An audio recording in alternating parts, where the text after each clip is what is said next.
Salut les amis, salut à tous les amoureux du football, salut les potos, bonne et heureuse année 2022 à tous nos abonnés, à tous les sportifs, à tous les amoureux du football. Alors c'est un réel plaisir pour moi de vous retrouver les potos. Cela fait plusieurs jours que je ne vous avais pas vu, mais je suis heureux de vous retrouver de nouveau. Alors sachez qu'aujourd'hui nous allons aborder la CAN 2022 du côté du Cameroun. Et la grande fête du football africain a ouvert ses portes aujourd'hui. Il y a eu le match d'ouverture entre l'équipe du Cameroun et les étalons du Burkina Faso. Alors les potos, si vous tenez à savoir qu'est-ce qui s'est passé au cours de cette rencontre, je vous invite à rester avec nous juste après le générique.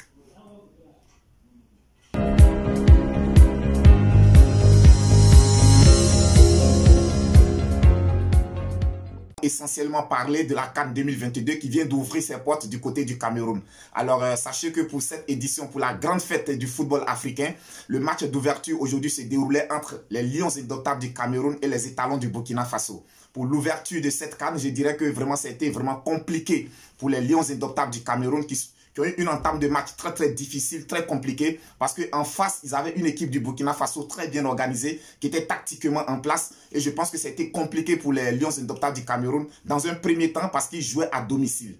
Et étant pays hôte, c'est difficile pour le match d'ouverture de jouer devant son public, devant le président de la République et devant toutes les instances hautes du football mondial. Donc je pense que cette pression a joué en défaveur des Lions indomptables du Cameroun durant les 20 premières minutes de la rencontre. Alors les Burkinabés étant bien en place, les Burkinabés n'avaient pas, aujourd'hui ils se sont contentés d'attendre. Vu qu'ils jouaient contre le pays hôte, ils jouaient le match d'ouverture contre le pays hôte, ils se sont dit la pression allait être du côté des Lions indomptables du Cameroun.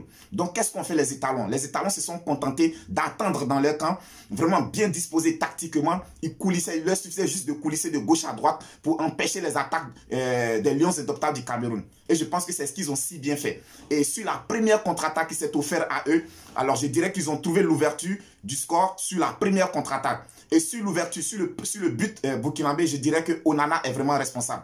Pour moi, Onana est responsable parce que pour un gardien de sa trempe, la sortie qu'il a effectuée, et d'ailleurs même il s'est loupé dans sa sortie, je pense qu'il y a une mauvaise lecture de la part de Onana. Donc là, le Cameroun concédait l'ouverture du score. Après avoir concédé l'ouverture du score, il fallait aux Lions indomptables impérativement revenir le plus tôt possible dans la rencontre. Je pense que c'est à partir de ce moment que les Lions indomptables ont commencé à se libérer. C'est après l'ouverture du score, c'est là que les Lions indomptables du Cameroun ont commencé à produire du jeu. Ils ont commencé à développer leur jeu. Ils ont commencé à sortir. On a commencé à voir des combinaisons entre les joueurs, des déplacements. On a vu des joueurs qui se parlaient. Et c'est ce qui a permis aux Lions indomptables du Cameroun de revenir tout de suite à la marque après un penalty qui a été provoqué par Bertrand Traoré.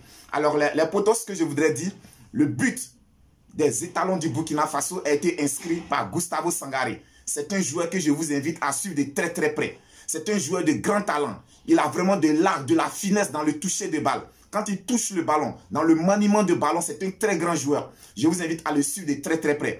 Et comme je le disais, aujourd'hui, Bertrand Traoré, pour moi, il n'a vraiment pas été à la hauteur. À part 2-3 frappes cadrées, Bertrand Traoré n'a pas été dans un bon coup aujourd'hui. Il a été dans plusieurs mauvais coups et ça s'est justifié sur le penalty qu'il est allé provoquer. Alors, les deux buts du Cameroun ont été inscrits sur penalty par Vincent Boubacar, mais je dirais que les penaltys ont été provoqués de façon, je dirais, c'est pas manque d'expérience.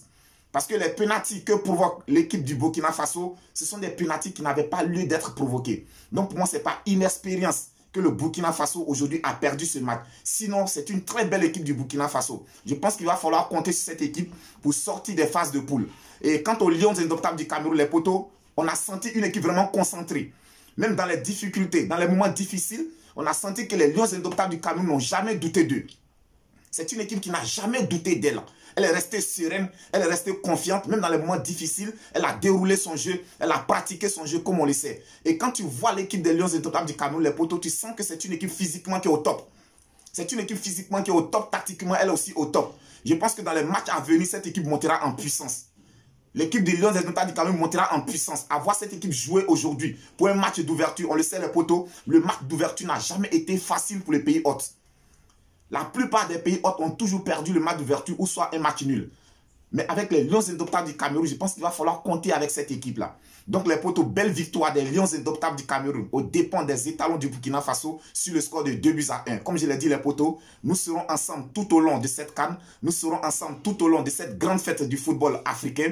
N'oubliez pas de vous abonner si vous n'êtes pas encore abonné. Abonnez-vous, abonnez-vous, abonnez-vous, abonnez-vous. Likez, partagez, commentez. Viking Débrief connaisseur connaît, c'est la chaîne de tous les amoureux du football. C'est votre chaîne, c'est notre chaîne. On est ensemble. D'ici là, portez-vous bien. Que Dieu vous protège.